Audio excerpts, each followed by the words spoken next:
دا هغه د الله د محبوب پیغمبر تر حضرت حمزه صاحب رضی الله عنه د احد په میدان کې دسې د یو قربانۍ د صحابي په شانتي اندامونو سره ولا عمل کړی دی په یو موقع باندې دا حضرت وحشي صاحب رضی الله عنه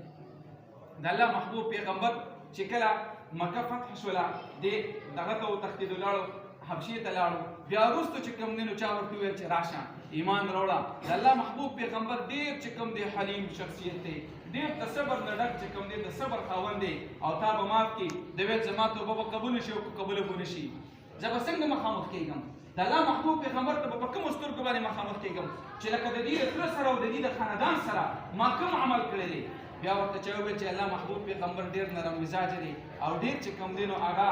صابر شخصیت دی او ډېر د صبر نه ډک دی وایي ستا توبه به قبوله کړي چې کله راغی د الله د محبوب پیغمبر خدمت کې حاضر شو ویل زه وحشي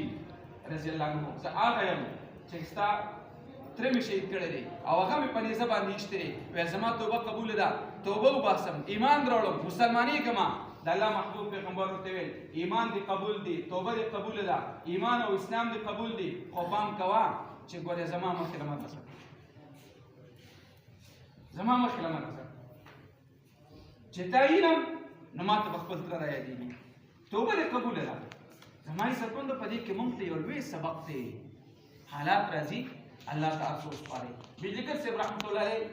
زه په دې کائنات کې به داسې شخص به نه علما نه عوام یې پېژني د بجلیګر صاحب رحمت الله علیه به تاسو خبرې اورېدلي ویل چا چې زما پلار پته لګي نه 12 ډزې یادول کو 16 ډزه ویل زما پلار یې ایښتی و ویل دا هغه په نصیب باندې ما چې کوم دی علم کړی ویل خلکو راته ویل چې دا ستا ایمان به څوک پیدا کړي ویل هغه نصیر علی راغی او ما ته ویل چې مدرسې کې ویل سبق مدرسه کې مې داخل کو شیخ حسن جان شهید رحمت الله علیه په مدرسې کې دوره حدیث مې بیا حل کو ویل ما د خپل پلار قاتل وسه عالم جوړ کړی دی موږ د پاره یو سبق دی کنه او موږ څه کوو موږ وایو نه دا پښتو غیرت دی